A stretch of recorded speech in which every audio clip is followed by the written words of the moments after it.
Hello friends, இப்போ நம்ம என்ன வீடியோ பார்க்க போகிறோம் அப்படின்னா, வீரக்குடி வெள்ளாளரை பற்றி நம்ம பார்க்க போகிறோம். அதுக்கு முன்னாடி நம்ம சேனலை சப்ஸ்கிரைப் பண்ணாதவங்க சப்ஸ்கிரைப் பண்ணிக்கோங்க. பக்கத்தில் இருக்கக்கூடிய பெல் பட்டனையும் சேர்த்து கிளிக் பண்ணுங்கள். அப்போ தான் நாங்கள் போடுற ஒவ்வொரு வீடியோவும் உங்களுக்கு நோட்டிஃபிகேஷனாக வரும். வாங்க வீடியோக்குள்ளே போகலாம். வீரக்குடி வெள்ளாளர் இவங்க வேளாளர் சமூகத்தின் உட்பிரிவுகளில் ஒரு சமூகமாகும். கார்கத்தா வீரக்குடி வெள்ளாளர் என்பது இந்த சமூகத்தின் முழு பெயராகும். இந்த சமூகத்தினர் பட்டுக்கோட்டை பகுதியில் முசுகுந்த வேளாளர் அப்படின்னு சொல்லியும் அழைக்கப்படுறாங்க. இவங்க பெயருக்கு பின்னால் நாட்டார், உடையர், கவுண்டர், பிள்ளை, முதலியார் போன்ற பட்டங்கள் போடுகின்றனர். இவர்கள் ஆந்திர மாநிலம் காலக்கொண்டா, நாலக்கொண்டா பகுதிகளில் பெயருக்கு பின்னால் ரெட்டிராவ் என்று பட்டம் போடுகின்றனர்.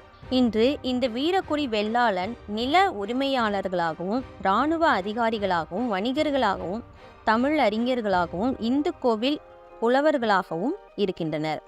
இவங்க தென்னிந்திய சமூகத்தின் மிக உயர்ந்த மட்டத்தில் வாழக்கூடியவங்களாக இருக்காங்க. இவங்க தங்கள் பண்டைய தமிழ் பாரம்பரியத்தில் பெருமை கொள்கிறார்கள் மற்றும் தமிழ் வரலாற்று ஆய்வுகளில் முன்னணி அறிஞர்கள் வீரக்கொடி வெள்ளாளன் அவர்களின் பிள்ளைகளை பல்கலைக்கழகங்களில் சேரவும் பட்டப்படிப்புகள் பெறவும் ஊக்குவிக்கிறாங்க. இந்த வீரக்கொடி வெள்ளாளர்கள் தங்கள் குடும்பம் மற்றும் குலங்களுக்குள்ளேயே திருமணம் செய்து கொள்கிறார்கள். வேளாளர்கள் பெரும்பாலும் தங்கள் உறவினர்களை திருமணம் செய்து கொள்கிறார்கள். மகன்கள் தங்கள் பெற்றோரிடமிருந்து சொத்துக்களை பெறுகிறார்கள். பெரும்பாலானோர் முக்கியமான வாழ்க்கை விழாக்களில் பிராமணர்களை விட தங்கள் சொந்த பொருட்களை பயன்படுத்த விரும்புகிறார்கள். இவங்களுடைய நம்பிக்கைகள் என்ன அப்படின்னு சொல்லி பார்த்தீங்கன்னா, நாம் அறிஞ்ச வரைக்குமே இந்த வீரக்கொடி வெள்ளாளன் அனைவருமே இந்துக்கள். இந்து மதத்தில் பல வடிவங்கள் இருக்கின்றன. ஒவ்வொன்றும் அதன் சொந்த தெய்வங்கள் மற்றும் நம்பிக்கைகள் உள்ளன. வீரக்கொடி வெள்ளாளன் மக்கள் இந்த சமய கடவுள்களை வணங்கி சேவை செய்கிறார்கள். இந்து சமயத்தை தான் அவங்க பின்பற்றாங்க. சைவ சித்தாந்தம் என்ற இந்து மதத்தின் ஒரு கிளையை பல வெள்ளாளன் மக்கள் பின்பற்றுகிறார்கள். இந்து வரிசையில் பின்பற்றுபவர்கள் இந்து மதத்தின் 3 முக்கிய கடவுள்களில் ஒருவரான சிவன் அல்லது சிவனால் ஞானம் பெற விரும்புகிறார்கள். சில வெள்ளாளன் மடங்களில் சேர்ந்து சிவனின் போதனைகளை பரப்புகிறார்கள்.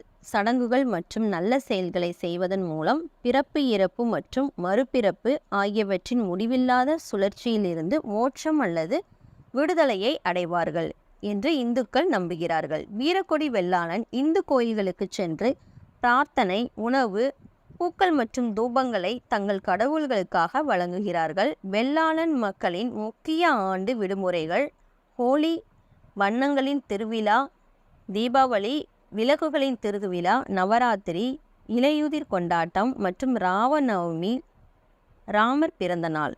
இது எல்லாமே அவங்க கொண்டாடுகிறார்கள். வீரக்கொடி வெள்ளாளன் அவர்கள் புரிந்து கொள்ளும் வகையில் இயேசு கிறிஸ்துவின் வாழ்க்கையை மாற்றும் செய்தியை கேட்க வேண்டும்.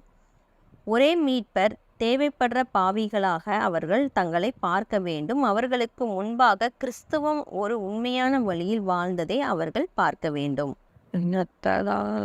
முசுகுந்த நாடு என்பது முசிறி என்ற ஊரை தலைமையிடமாக கொண்ட ஒரு நாடு. இந்த முசிறி என்ற ஊரை தலைமையிடமாக கொண்டு வாழ்ந்தது முசுகுந்த சக்கரவர்த்தி என்ற அரசனின் தலைமையில் கீழ் வாழ்ந்த மக்களின் பகுதி.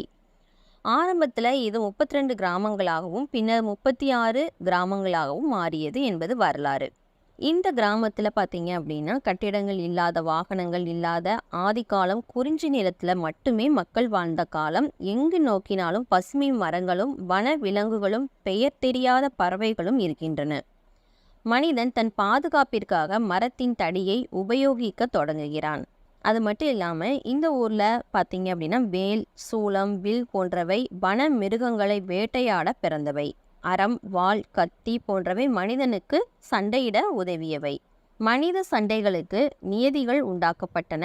ஆயுத பயிற்சிகளும் ஆரம்பமாயின. இந்த வீரக்குடி வெள்ளாளர் சமூகத்தில் பார்த்தீங்க அப்படின்னா மருதநாயகம், பெரிய வீரரான மருதநாயகம் பிள்ளை கூட இந்த மருத நிலத்தவன், இந்த வீரக்கொடி சமூகத்தை சேர்ந்தவர்.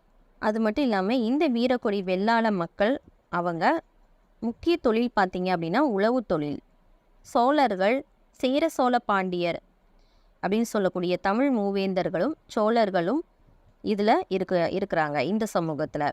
புலியை கொடியின் சின்னமாக கொண்டும் ஆத்தி மலரை சூடியும் பெருமை மிகுந்த மன்னர்களாக வாழ்ந்திருக்காங்க. காலத்தின் அடிப்படையில் சோழர்களை முற்கால சோழர்கள், பிற்கால சோழர்கள் என வகைப்படுத்தி இருக்காங்க. கலை, அரசியல், சமூகம் என எல்லா துறைகளையும் சிறந்து விளங்கியிருக்காங்க. ஓகே ஃப்ரெண்ட்ஸ், இந்த வீரக்குடி வெள்ளாளர் பற்றி நம்ம பார்த்தோம். இந்த வீடியோ உங்களுக்கு பிடிச்சிருக்குன்னா லைக் பண்ணுங்கள், ஷேர் பண்ணுங்கள், கமெண்ட் பண்ணுங்கள், சப்ஸ்கிரைப் பண்ணுங்கள்.